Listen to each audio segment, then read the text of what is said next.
हाय students, आज आपण chemistry section 1 मधील सॉलिड स्टेट हा चॅप्टर सुरू करणार आहोत. त्याच्या आधी मॅटरबद्दल आपण थोडीशी माहिती घेऊयात आणि नंतर आपण चॅप्टरला सुरुवात करूयात. ओके, तर मॅटर एक्झॅक्ट मॅटरबद्दल म्हणायचं म्हणलं तर matter is anything or everything. Matter is anything or everything which has mass and occupy space. It is called as matter. Matter म्हणजे जगातील कोणतीही गोष्ट की जिला मास आहे आणि ती एरिया कॅप्चर करते किंवा जागा कॅप्चर करते, अशा गोष्टींना आपण मॅटर असे म्हणतो. मग मॅटरचे एक्झाम्पल्स काय आहेत? मॅटरचे एक्झाम्पल्स काय आहेत? बेंच, मी स्वतः, व्हाईट बोर्ड, सगळे बॅग आपले, मोबाईल आपले, हे सगळे मॅटरचे एक्झाम्पल्स आहेत. Okay, so there R 3 physical states of matter. There are 3 physical states of matter: solid, liquid आणि गॅस. सॉलिड, लिक्विड आणि गॅस. आता सॉलिड, लिक्विड आणि गॅस हे तिन्ही पण एकमेकांसोबत कसे इंटरकन्व्हर्टेबल आहेत ते आपण बघूयात. ओके, आता आपण सुरुवातीला सॉलिड बघूयात. सॉलिड, नंतर लिक्विड आणि गॅस. ओके, आपण ह्याचा थोडासाच पार्ट घेऊयात. ओके, सॉलिड जर बघितलं आपण तर सॉलिडमध्ये प्रत्येक ॲटम्स एकमेकांना स्ट्रॉंगली घट्ट पकडून ठेवत असतात. सॉलिडमध्ये प्रत्येक ॲटम एकमेकांना स्ट्रॉंगली बाइंडेड असतात. ओके, इथं जर बघितलं आपण, हा एक ॲटम समजा ए, हा बी, हे दोन ॲटमचं जर मी असा ड्रॉ केलं इथं, तर ह्या दोघांमधील डिस्टन्स हे कसे आहे? 0 डिस्टन्स आहे. दोघांमधील डिस्टन्स आपण 0 किंवा निग्लिजिबल म्हणू शकतो. 0 किंवा निग्लिजिबल म्हणजे आपण ह्याचा पहिला पॉईंट सांगू शकतो, internuclear distance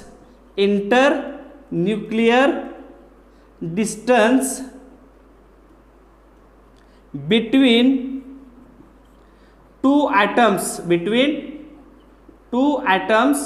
is negligible. Okay, आता दोन ॲटम मधील इंटरन्यूक्लिअर डिस्टन्स म्हणजे दोन ॲटमच्या न्यूक्लियस टू न्यूक्लियस डिस्टन्स हे कसं आहे? निग्लिजिबल, एकदम 0 आहे. 0च्या रेंजलाच आहे. ॲटम्स एकमेकांच्या शेजारी आहेत म्हणून ते इंटरन्यूक्लिअर डिस्टन्स काय? निग्लिजिबल आहे. आपण जर लिक्विड स्टेटमध्ये जर गेलो तर लिक्विड स्टेटमधील दोन ॲटम्समध्ये बऱ्यापैकी अंतर असते. असते. हे बघा, हे दोन ॲटम्स आहेत. इथं आपण बघितलं असतं 2 ॲटममध्ये थोडंसं डिस्टन्स मेंटेन झालेलं आहे, पण ते डिस्टन्स आपल्याला ह्याच्यामध्ये दिसत नाही. म्हणजेच काय? Internuclear distance is increases in liquid state. Okay, internuclear distance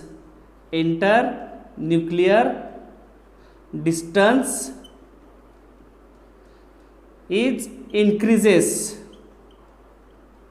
in liquid state. Okay, gaseous स्टेटमध्ये जर आपण बघायला गेलो तर गॅसियसमध्ये एक ॲटम असा असतो, एक ॲटम असा असतो आणि एक ॲटम तर असा असतो. म्हणजे 3 ॲटम्स एकमेकांपासून लांब अंतरावरती असतात. म्हणजेच काय? Internuclear distance is large in gaseous state. इथं बघितलं तर प्रत्येक ॲटममध्ये बॉन्डिंग स्ट्रॉंग आहे. सॉलिडमध्ये जे ॲटम्स असतात एकमेकांना घट्ट पकडून ठेवलेले असतात त्यांच्यामध्ये बॉन्डिंग स्ट्रॉंग असते, बॉन्ड स्ट्रॉंग असतो. पण तेच बॉन्डिंग लिक्विड स्टेटमध्ये वीक असते आणि गॅसेसमध्ये तर बॉन्डच ब्रेक होतो, म्हणून ॲटम एकमेकांपासून लांब जातात. ओके, सेकंड पॉईंट बघूयात आपण. Force of attraction between 2 atoms is very strong in solid state. Solid स्टेटमधील जे 2 ॲटम्स आहे, 2 ॲटममधील जो फोर्स आहे तो एकदम स्ट्रॉंग असतो. 2 ॲटममधील फोर्स एकदम स्ट्रॉंग असतो. Okay, force of attraction is strong in solids. Force of attraction is strong in solid, but in case of liquid this force of attraction is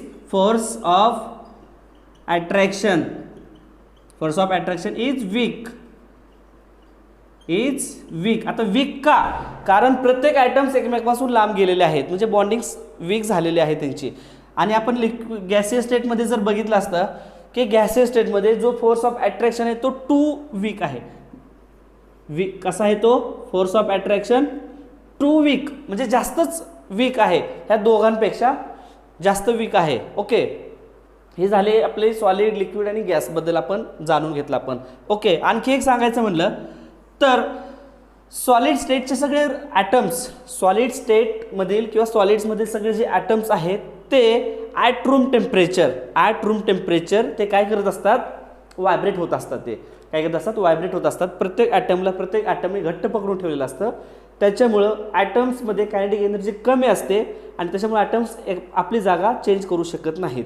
म्हणजेच सॉलिड्समध्ये कायनेटिक एनर्जी निग्लिजिबल असते. Kinetic energy is negligible. का? कारण atoms rest पोझिशनला असल्यासारखेच असतात. Rest पोझिशनला नसतात पण vibrate करत असतात ते. ओके, परंतु लिक्विड स्टेटमध्ये थोडीशी एनर्जी असते प्रत्येक ॲटम्सकडे. लिक्विड स्टेटमध्ये प्रत्येक ॲटमकडे थोडीशी एनर्जी असते, म्हणून त्यांच्यामध्ये कायनेटिक एनर्जी थोडीशी येते आणि ॲटम्सला थोडीशी जागा मिळते. त्याच्यामुळे ॲटम्स काय करतात, मूव्ह करतात. थोडीशी जागा काय करतात, मूव्ह करतात. म्हणून kinetic energy is increases in liquid state. Okay, kinetic energy increases.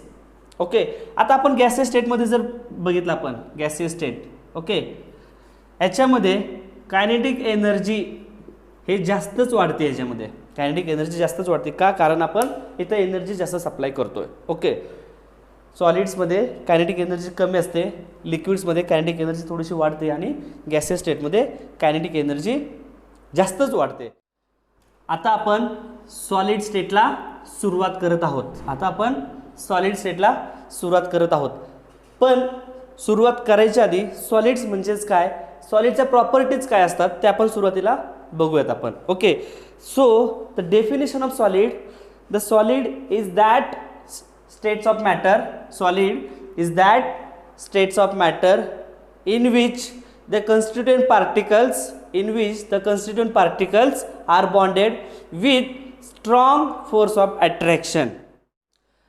आताच आपण डेफिनेशन बघितली सॉलिडची, त्याच्यानंतर आता आपण सॉलिडच्या प्रॉपर्टीज काय काय आहेत ते आपण बघूयात. ओके, पहिलीच प्रॉपर्टी काय असू शकते की सॉलिड्स हॅव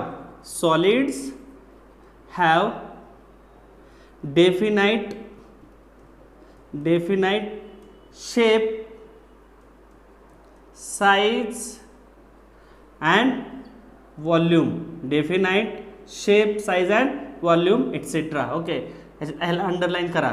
ओके, सॉलिड्सला डेफिनेट म्हणजेच फिक्स, डेफिनेट शेप असतो, साईज असते आणि व्हॉल्यूम पण त्याचा फिक्स असतो. ओके, आता हा पेन हा सॉलिड आहे.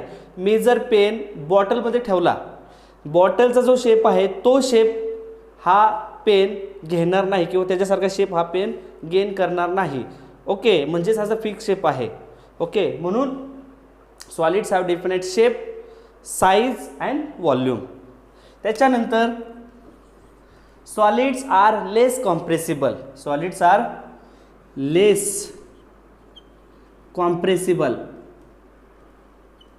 ते कॉम्प्रेस होत नाही का? कारण दोन ॲटम्स एकमेकाच्या शेजारी असतात, त्याच्यामुळे त्यांच्यामध्ये कॉम्प्रेशन हा फॅक्टर असतो पण थोडासा कमी असतो. म्हणून सांगतो की सॉलिडमध्ये कॉम्प्रेसिबिलिटी किती असते, लेस असते. त्याच्यानंतर flexibility less flexible. Solids are less flexible. ते फ्लेक्झिबल पण होत नाही due to the atoms are very close to each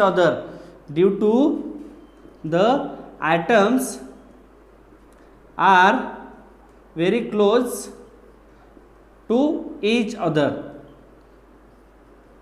Therefore, solids have less compressibility factor and less flexible. Okay, त्याच्यानंतर 3 पॉईंट झाले. त्याच्यानंतर आपण बघूयात की सॉलिडचे मेल्टिंग पॉईंट आणि बॉइलिंग पॉईंट काय असतात. मेल्टिंग पॉईंट किंवा बॉइलिंग पॉईंट्स हाय कसे असतात, मेल्टिंग पॉईंट आणि बॉइलिंग पॉईंट सॉलिडचे कसे असतात, व्हेरी हाय. ओके, त्याच्यानंतर solids they R good conductors, they are good conductors of heat and electricity, heat and electricity. Okay, in short आपण बघूयात आता प्रॉपर्टीज काय काय बघितले आपण. पहिली प्रॉपर्टी बघितली, सॉलिड्सला डेफिनेट शेप, साईज आणि व्हॉल्यूम असतो. नेक्स्ट बघितली, लेस कॉम्प्रेसिबल असतात, लेस फ्लेक्झिबल पण असतात. का? कारण त्यांच्यातले जे दोन ॲटम्स असतात ते एकमेकांना व्हेरी स्ट्रॉंग बॉन्डेड असतात, एकदम शेजारी असतात, म्हणून ते कॉम्प्रेस पण होत नाही आणि फ्लेक्झिबल पण होत नाही. आता पेन आपण सॉलिड म्हणतोय, बघा पेन कॉम्प्रेस होतोय का? कॉम्प्रेस पण होत नाही, कारण त्यांच्यामध्ये बॉन्डिंग स्ट्रॉंग आहे. फ्लेक्झिबल पण होत नाही, कारण बॉन्ड स्ट्रॉंग आहे, ॲटम एकमेकांपासून एकदम जवळ अंतरावरती आहेत. मेल्टिंग पॉईंट, बॉइलिंग पॉईंट पण हाय असतात. त्याच्यानंतर त्यांचे ते कसे असतात? They are good conductors for heat and electricity. They are good conductors for heat and electricity.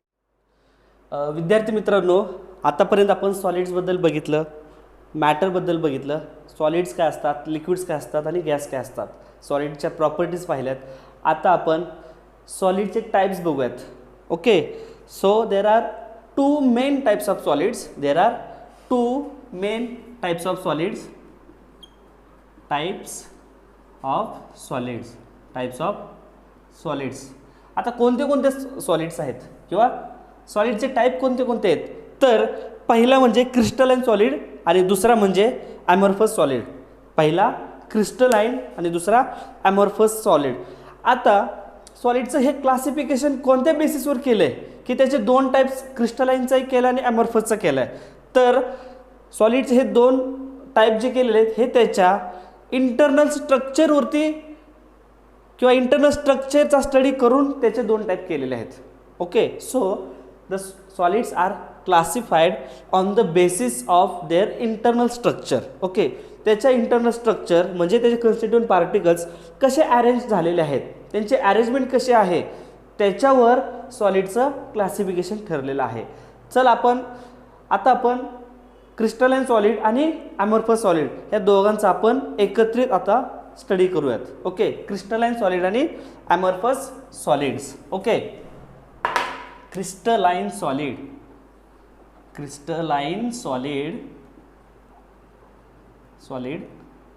आणि ॲमॉर्फस सॉलिड्स. ओके, आता क्रिस्टलाइन सॉलिडची डेफिनेशन जर बघितली तर त्याची डेफिनेशन अशी होऊ शकते की it is a homogeneous solid, it is a homogeneous solids in which their constituent particles are arranged in a definite and repeating pattern throughout the crystal. Okay, म्हणजेच हा एक होमोजेनियस सॉलिड आहे, त्याच्यातील जे कॉन्स्टिट्यूएंट पार्टिकल्स आहेत ते कसे arrange केलेले आहेत, एक डेफिनाइट आणि रिपीटिंग पॅटर्नने पूर्ण क्रिस्टल संपेपर्यंत अरेंज केलेले असतात, म्हणून अशा सॉलिड्सला आपण क्रिस्टलाइन सॉलिड म्हणतो. ओके, त्याची अरेंजमेंट ही रेग्युलर असते, डिसिप्लिन असते आणि रिपीटिंग अरेंजमेंट असते, म्हणून तो होमोजेनियस असतो, म्हणून अशा प्रकारच्या सॉलिड्सला आपण क्रिस्टलाइन सॉलिड्स म्हणतो. ओके, आता amorphous solid. Amorphous solids they look like or they appears like a solid, they appears like a solid but does not have a well and perfectly ordered arrangement of constituent particles like crystalline solid.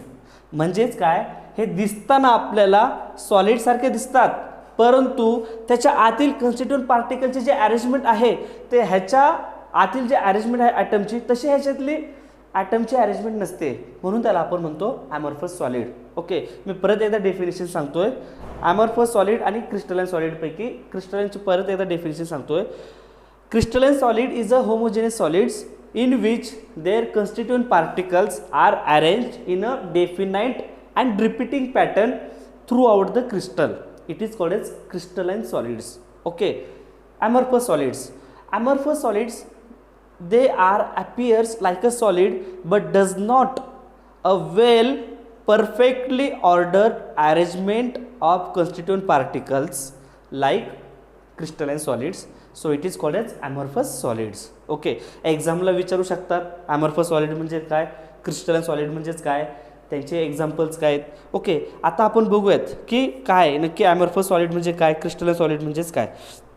Okay, आता पहिला type बघूया, पहिला point बघूयात crystalline सॉलिडमधला की they are long range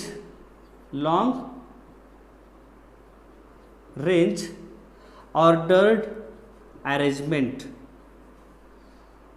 They have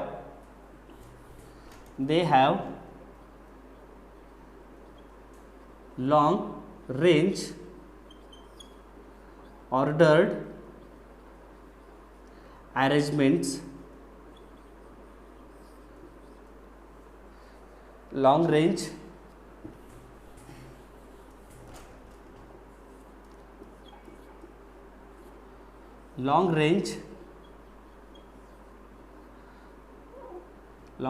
ordered arrangement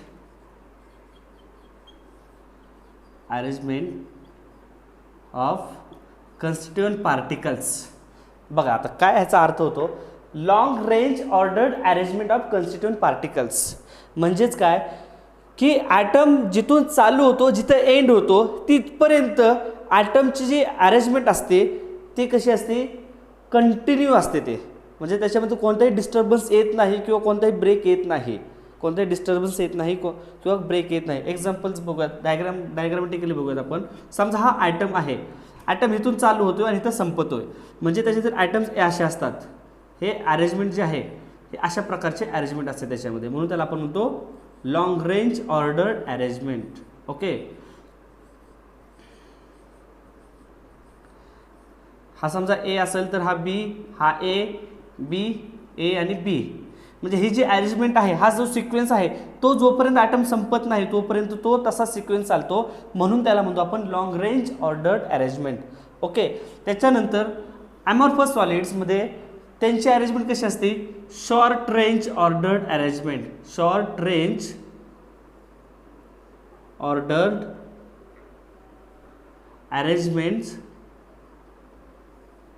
arrangement of constituent particles. Okay, आता ह्याची arrangement कशी असते, ॲटमची अरेंजमेंट क्रिस्टलाइन सॉलिडमधले तर ते असते लॉंग रेंज ऑर्डर्ड अरेंजमेंट, आणि ह्याची कशी असते शॉर्ट रेंज ऑर्डर्ड अरेंजमेंट. जर समजा हा सॉलिड आहे तर ह्याच्यामध्ये ए आणि बी, नंतर ए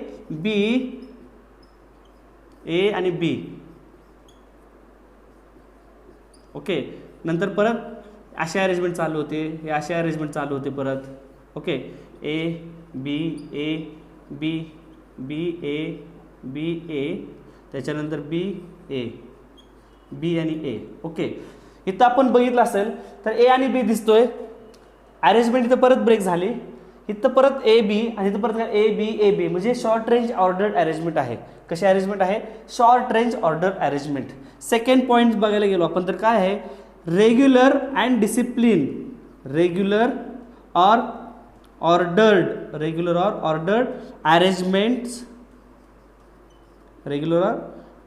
arrangement of constituent particles. Okay, दोन्ही पॉईंट एकच होऊ शकतात, फक्त इथं आपण काय सांगितलं लॉंग रेंज, आणि इथं काय सांगतो आपण रेग्युलर किंवा discipline arrangement of constituent particles. ह्याच्यामध्ये काय होईल, इरेग्युलर और disorder arrangement of constituent particles. म्हणजेच ह्याच्यातील जी अरेंजमेंट आहे क्रिस्टलाइन सॉलिडमधील जी अरेंजमेंट आहे ती कशी अरेंजमेंट आहे, रेग्युलर आहे. रेग्युलर त्याला आपण डिसिप्लिन पण म्हणू शकतो आणि त्याला ऑर्डर्ड अरेंजमेंट म्हणू शकतो, म्हणजेच काय पिरियडिक पण म्हणू शकतो त्याला. किती वर्ड आहेत बघा, रेग्युलर, ऑर्डर्ड, डिसिप्लिन आणि पिरियडिक अरेंजमेंट. म्हणजे ए नंतर बी, परत ए नंतर बी, ए बी, म्हणजे अरेंजमेंट कशी आहे ए बी बी, हा सिक्वेन्स आहे, त्यालाच आपण म्हणतो रेग्युलर अरेंजमेंट किंवा त्याला म्हणतो आपण ordered arrangement. Okay, A B, त्याच्यानंतर एच्या खाली परत दुसरा आयटम असणार आहे बीचा, इथं ए असणार आहे, तर बी नंतर ए बी आणि बी. तर अशा प्रकारचे अरेंजमेंट ज्या सॉलिड्समध्ये असतात त्या सॉलिड्सला आपण क्रिस्टलाइन सॉलिड म्हणतो आणि ह्याच अरेंजमेंटला आपण रेग्युलर ऑर्डर अरेंजमेंट असे म्हणतो. इथं कशी अरेंजमेंट आहे, इरेग्युलर. अशी अरेंजमेंट इथं सापडत नाही म्हणून त्याला म्हणतो आपण इरेग्युलर अरेंजमेंट किंवा इनडिसिप्लिन ऑर्डर अरेंजमेंट किंवा डिसऑर्डर्ड अरेंजमेंट म्हणतो त्याला आपण. ओके, हे पॉईंट व्यवस्थित लक्षात घ्या, कारण ह्या 2 पॉईंटवरच तुम्हाला ॲमॉर्फस सॉलिड काय आहे ते समजून जाईल किंवा क्रिस्टलाइन सॉलिड्स काय आहे ते समजून जाईल. ओके, नंतरचा point, they have sharp melting point. Crystalline solids they have sharp melting points किंवा बॉइलिंग पॉईंट्स. आता क्रिस्टलाइन सॉलिडमध्ये जे सबस्टन्स असतात किंवा जे क्रिस्टल्स असतात त्यांच्यामधील मेल्टिंग पॉईंट कसा असतो, शार्प, एकदम कसा असतो, शार्प, ॲक्युरेट. तो त्या स्पेसिफिक टेम्परेचरलाच तो मेल्ट होतो म्हणून त्याला म्हणतो आपण शार्प मेल्टिंग पॉईंट. एक्झाम्पल घेऊयात आपण याचं. Example, iron solid. Iron solid त्याचा मेल्टिंग पॉईंट किती आहे तर 1538 डिग्री सेल्सिअस इतका तो त्याचा मेल्टिंग पॉईंट आहे. म्हणजेच काय की आयरन सॉलिड तो फक्त आणि फक्त 1538 डिग्री सेल्सिअसलाच मेल्ट होणार आहे, त्याच्यापेक्षा खालच्या टेम्परेचरला तो मेल्ट होणार नाही. म्हणजेच काय 1537.5 डिग्री सेल्सिअस या पण टेम्परेचरला मेल्ट होणार नाही. म्हणजेच 1537.5 डिग्री सेल्सिअसला तो मेल्ट होणार नाही. 1537.8 डिग्री सेल्सिअसला पण तो मेल्ट होणार नाही. तो मेल्ट होणार कधी, ज्यावेळेस टेम्परेचर 1538 डिग्री सेल्सिअस ज्यावेळेस पोचेल ह्याच्या टेम्परेचरला, त्यावेळेस तो आयरन सॉलिड काय होईल, मेल्ट व्हायला चालू होईल. म्हणून अशा टेम्परेचर किंवा अशा मेल्टिंग पॉईंटला आपण म्हणतो sharp melting point. Okay, sharp. इथं जर बघायला गेलो आपण तर ॲमॉर्फस सॉलिडमध्ये शार्प मेल्टिंग पॉईंट नसतात. They do not have sharp melting point. Sharp melting points किंवा boiling points. Example, glass. Okay, glass, plastic किंवा रबर, वेगवेगळ्या प्रकारचे आपण ग्लासेस बघतो, रबर्स बघतो. आता ग्लास जर बघितला आपण, ग्लासला जर हीट केलं तर ग्लास काही टेम्परेचरला मेल्ट होती. आपण ग्लासला बघितलं, ग्लास प्रत्येक कलरचे पण असतात, हिरव्या, पिवळ्या, निळ्या, कोणत्याही कलरचे असतात ग्लास. प्रत्येक ग्लासचा मेल्टिंग पॉईंट वेगळा असतो. का, कारण त्यामध्ये ट्रान्झिशन एलिमेंट टाकलेले असतात, त्याच्यामुळं प्रत्येक ग्लासचा मेल्टिंग पॉईंट हा वेगळा असतो. म्हणून ॲमॉर्फस सॉलिडमध्ये त्यांच्या सबस्टन्सचे मेल्टिंग पॉईंट हे फिक्स नसतात, ते व्हॅरी होतात प्रत्येक टाईम इंटरवलला टेम्परेचरच्या. परंतु इथं क्रिस्टलाइन सॉलिडमध्ये प्रत्येक सॉलिडचे मेल्टिंग पॉईंट असतात ते कसे असतात, शार्प असतात, ॲक्युरेटच असतात. ते त्याच टेम्परेचरला ते काय करतात तर मेल्ट होतात, त्याच टेम्परेचरला ते. आता आपण बघूयात चौथा पॉईंट. क्रिस्टलाइन सॉलिड्समध्ये ॲनआयसोट्रोपी असतात. Crystalline solids are anisotropic. Anisotropic. आता ॲनआयसोट्रोपिक म्हणजेच काय, an means no, iso means same and tropic means area किंवा पोझिशन्स. No same positions. आता ह्याची डेफिनेशन काय होईल ॲनआयसोट्रोपिकची, the ability of substance to change their physical value. The ability of substance to change their physical value when we measured in any directions. So it is called as anisotropy. Repeat करतो definition, व्यवस्थित ऐका आणि लिहून पण घ्या. The ability of substance to change their physical value when we measured in any direction. It is called as anisotropy. And this phenomenon is called as anisotropic. Okay, म्हणजेच काय, आपण कोणत्याही सॉलिड्सची जर आपण फिजिकल व्हॅल्यू कोणत्याही डिरेक्शननी चेक करायला लागलो तर आपल्याला ज्या डिरेक्शननी आपण बघतो त्या डिरेक्शननी किंवा वेगवेगळ्या डिरेक्शन आपल्याला वेगळी फिजिकल प्रॉपर्टी मिळते किंवा फिजिकल व्हॅल्यू मिळते. एक्झाम्पल बघायचं म्हटलं तर हा डस्टर आहे, हा एक सॉलिडच आहे असं कन्सिडर करा. जर मी ह्या डस्टरला वरून स्टडी केला किंवा वरच्या ज्या फिजिकल प्रॉपर्टी असतात त्या वेगळ्या असतात. ओके, वरच्या फिजिकल प्रॉपर्टी वेगळ्या असतात, खाली पण वेगळा सरफेस आहे त्याच्या फिजिकल प्रॉपर्टी वेगळ्या आहेत.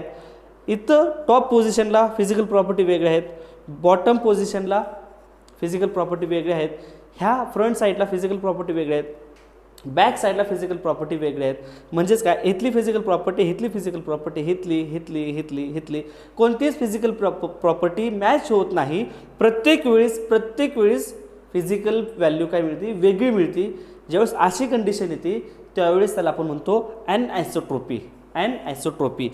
बघूयात एक्झाम्पल्स बघूयात. समजा मी जर ह्या डस्टरला कट केला तर डस्टरचे दोन वेगवेगळे तुकडे होतील, एक तुकडा इकडं आणि एक तुकडा इकडं. तर जो इकडचा तुकडा आहे त्याच्या व्हॅल्यू वेगळे असणार आहेत फिजिकल व्हॅल्यू, आणि ह्याच्या फिजिकल व्हॅल्यू वेगळे असणार आहेत. बघूयात आपण अरेंजमेंट बघूया डायग्राममध्ये. समजा ही अरेंजमेंट आहे कन्स्टिट्यूएंट पार्टिकलची क्रिस्टलाइन सॉलिडमध्ये. ओके,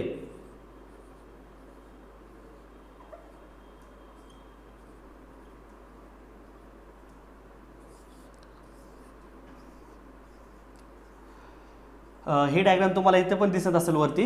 ओके, ते आपण बघूयात.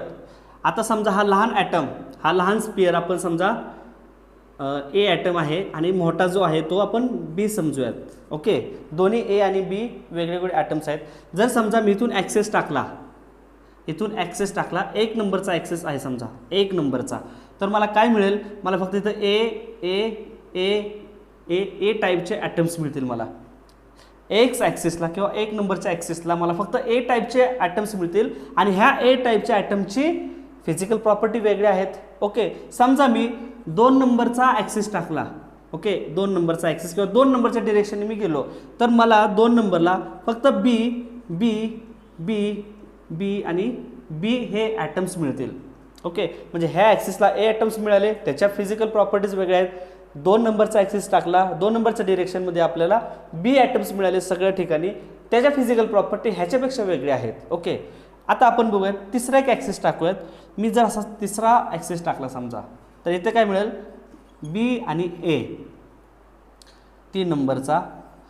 ओके, इथं काय मिळालं आपल्याला, बी ए, म्हणजे इथं काय मिळालं आपल्याला, बी ए किंवा ए बी. तर आपल्याला तिन्ही डिरेक्शनला आपल्याला वेगळ्या फिजिकल प्रॉपर्टीज मिळाल्या. म्हणून अशा टाईपच्या सॉलिडला आपण काय म्हणतो, ॲनआयसोट्रॉपिक. डिरेक्शनला आपण मेजर केलं तर आपल्याला वेगळी फिजिकल प्रॉपर्टी मिळते, म्हणून त्याला म्हणतो आपण ॲनआयसोट्रॉपी. ओके, आता एक्झाम्पल ह्याचं बघूयात आपण. रिफ्रॅक्टिव्ह इंडेक्स, काय रिफ्रॅक्टिव्ह इंडेक्स किंवा थर्मल आणि इलेक्ट्रिकल कंडक्टिव्हिटी, थर्मल और इलेक्ट्रिकल कंडक्टिव्हिटी.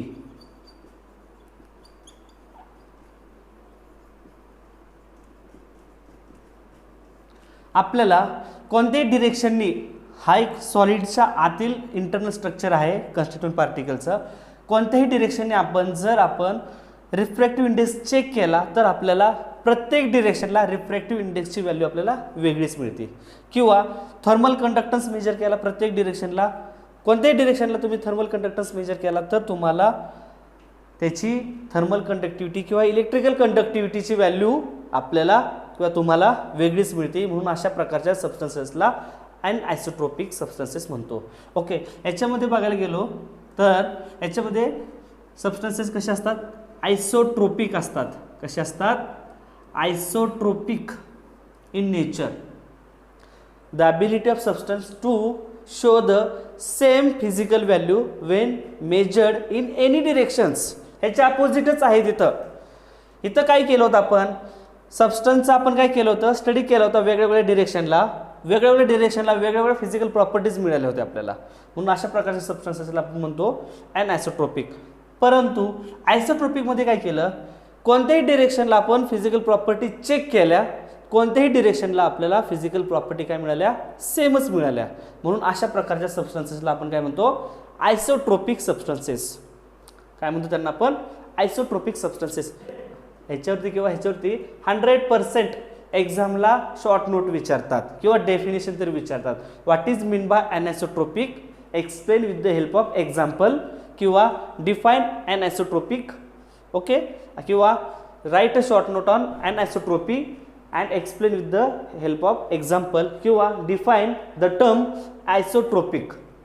कळालं असेल. आयसोट्रॉपिक म्हणजे डिफरंट डिरेक्शनला डिफरंट फिजिकल प्रॉपर्टी, आयसोट्रॉपिक म्हणजेच डिफरंट डिरेक्शनला सेम प्रॉपर्टीज. कोणत्या डिरेक्शनने जा, ह्या डिरेक्शनने जर आला तुम्ही एक नंबरच्या डिरेक्शननी, इथं काहीतरी फिजिकल प्रॉपर्टी मिळतील. इथून जरी आला इथं तुम्हाला इथल्या जे प्रॉपर्टी मिळाल्या त्याच इथेच मिळणार आहेत आणि त्याच फिजिकल प्रॉपर्टी इथंच मिळणार आहेत. म्हणून अशा प्रकारच्या सबस्टन्सेसला आपण काय म्हणतो, isotropic substances. Okay, isotropic substances. Example ह्याचं घेऊ शकतो आपण, ग्लास. ओके, आपण ह्याची आता आयसोट्रोपिकचा आपण स्टडी करतोय. जर आपण ही फिगर आपण आयसोट्रोपिकची कन्सिडर करूयात. जर आपण इथून ह्या ॲक्सिसने किंवा ह्या डिरेक्शननी जर थर्मल कंडक्टिव्हिटी मेजर केली, थर्मल कंडक्टिव्हिटी किंवा रिफ्रॅक्टिव्ह इंडेक्स किंवा इलेक्ट्रिकल कंडक्टिव्हिटी आपण मेजर केली, तर इथं काहीतरी इलेक्ट्रिकल कंडक्टन्स मिळेल, थर्मल कंडक्टन्स मिळेल किंवा रिफ्रॅक्टिव्ह इंडेक्सची व्हॅल्यू इथं काहीतरी मिळेल. जे इथं व्हॅल्यू मिळाली त्यांची तीच व्हॅल्यू इथंच मिळणार आहे, तीच व्हॅल्यू इथंच मिळणार आहे. म्हणून त्यावेळेस त्याला काय म्हणतो आपण, isotropic substances. Okay, isotropic substances. Okay, आता सगळ्यात लास्ट पॉईंट बघूयात आपण, सॉलिड स्टेट क्रिस्टलाइन सॉलिड आणि अमॉर्फस सॉलिड मधला. Crystalline solids are true solids. They are true solids. Okay, काय म्हणतो आपण, क्रिस्टलाइन सॉलिड्स कसे असतात, ट्रू सॉलिड. का आता ह्यांना आपण ट्रू सॉलिड म्हणतो, कारण क्रिस्टलाइन सॉलिड्स काय करतात, जे सॉलिडच्या प्रॉपर्टीज आहेत रिजिड असतात. आता सॉलिडच्या प्रॉपर्टी मग अशा म्हटल्यात आपण, रिजिड असतात, डेफिनेट शेप असतो, डेफिनेट व्हॉल्यूम असतो, डेफिनेट साईज असते, less compressible, less flexible, less diffuse, high melting point, boiling point. Okay, good conductor for heat and electricity. ह्या ज्या प्रॉपर्टीज आहेत त्या सगळ्या प्रॉपर्टीज क्रिस्टलाइन सॉलिड्स फॉलो करतात. म्हणून त्यांना आपण ट्रू सॉलिड असे म्हणतो. ओके, ज्या सॉलिडच्या प्रॉपर्टीज आहेत, ज्या सगळ्या सॉलिडच्या प्रॉपर्टीज आहेत त्या सगळ्या प्रॉपर्टीज क्रिस्टलाइन सॉलिड फॉलो करतात, म्हणून त्यांना आपण म्हणतो ट्रू सॉलिड्स. ओके, त्याच्यानंतर अमॉर्फस सॉलिड. मग अमॉर्फस सॉलिडला आपण काय म्हणू शकतो, तर अमॉर्फस सॉलिडला आपण सुडो सॉलिड म्हणतो. आपण काय म्हणू शकतो, आपण दे आर सुडो सॉलिड्स. आता बघा काय आता ह्याचं म्हणणं आहे, pseudo solid, they are pseudo solids. का बरं ह्याला पण सुडो सॉलिड्स म्हणतो, का, कारण जे सॉलिडच्या प्रॉपर्टीज आहेत त्या प्रॉपर्टी अमॉर्फस सॉलिड्स फॉलो करत नाहीत. म्हणून त्यांना आपण म्हणतो सुडो सॉलिड्स. दिसताना तर ते सॉलिड्स दिसतात, परंतु ज्या सॉलिडच्या प्रॉपर्टीज आहेत त्या प्रॉपर्टी ह्या फॉलो करत नाहीत, हे म्हणून त्यांना आपण म्हणतो सुडो सॉलिड्स. किंवा आपण त्याला आपण सुपर कूल्ड पण लिक्विड म्हणतो. आपण amorphous solids are super cooled liquid. आता सुपर कूल्ड लिक्विड का म्हणतो आपण त्यांना, सुपर कूल्ड लिक्विड का म्हणतो, ज्यावेळेस आपण अमॉर्फस सॉलिडला हीट करतो, त्यावेळेस आता सॉलिडला जर हीट केलं तर आपल्याला माहिती आहे की सॉलिड्स फ्लो होत नाही लिक्विडसारखा. सॉलिड्स हीट केल्यानंतर लिक्विडसारखा फ्लो होत नाही, पण इथं अमॉर्फस सॉलिड्सला जर हीट केलं तर ते काय होतात, फ्लो होतात. पहिल्यांदा सुरुवातीला विस्कस मटेरियल दिसतं आणि नंतर ते फ्लो व्हायला लागतात ते. ओके, म्हणजेच काय, they have tendency to flow like a liquid, therefore it is called as pseudo solids और they are super cooled liquid. Example काय की आता प्रत्येकाच्या घरामध्ये विंडोज असतील, खिडकी असतील, त्या खिडक्याचे जे ग्लासेस असतात त्या खिडक्याचे ग्लासेस तुम्ही चेक करा. जे थिकनेस असतो सगळाच, जो 4 डायमेन्शनचा थिकनेस असतो तो सेम कधीच नसतो. आता तुमच्या घराची खिडकी जर जुनी असेल, एक 5-10 वर्षापूर्वी किंवा 10-15 वर्षापूर्वीची खिडकी असेल, तर तुम्हाला दिसेल की इथला थिकनेस आणि इथला थिकनेस ह्या थिकनेसपेक्षा कमी असतो. म्हणजेच काय, जर ग्लास जुने असेल तर इथला थिकनेस काय असतो, जास्त असतो. इथला का, कारण this glass has tendency to flow down. The glass has tendency to flow down. Due to this reason, glass is a super cooled liquid and glass belongs to amorphous solid. Okay, हा question तुम्हाला एक्झामला विचारू शकतात, की why glass is an super cooled liquid. Okay, तर तुम्हाला हे reason त्याच्यामध्ये सांगावं लागणार आहे. तुम्ही आता जर समजा ग्लास आणली आणि बसवली घरामध्ये, तर तुम्हाला 4ही बाजूने त्याचं डायमेन्शन किंवा थिकनेस असणार आहे ते सेम असणार आहे. त्याच्यानंतर 2 ते 3 वर्षानंतर जो थिकनेस आहे तो चेंज होणार आहे, व्हॅरी होणार आहे. थिकनेस जो बॉटम साईडचा आहे तो इन्क्रीज होणार आहे का, कारण जास्त टेम्परेचर बाहेर साईडचं आहे, त्याच्यामुळं ग्लास काय होणार आहे, फ्लो होणार आहे आणि जास्त डिपॉझिट कुठं जाऊन होणार आहे, तो जे कन्स्टिट्यूएंट पार्टिकल खाली जाऊन डिपॉझिट होणार आहेत. म्हणून काही कालावधीनंतर ग्लासचा थिकनेस जो आहे तो चेंज होतो, इथलं थिकनेस इन्क्रीज होतो. म्हणून glass is called as super cooled liquid and this glass is belongs to the type of amorphous solid. Okay.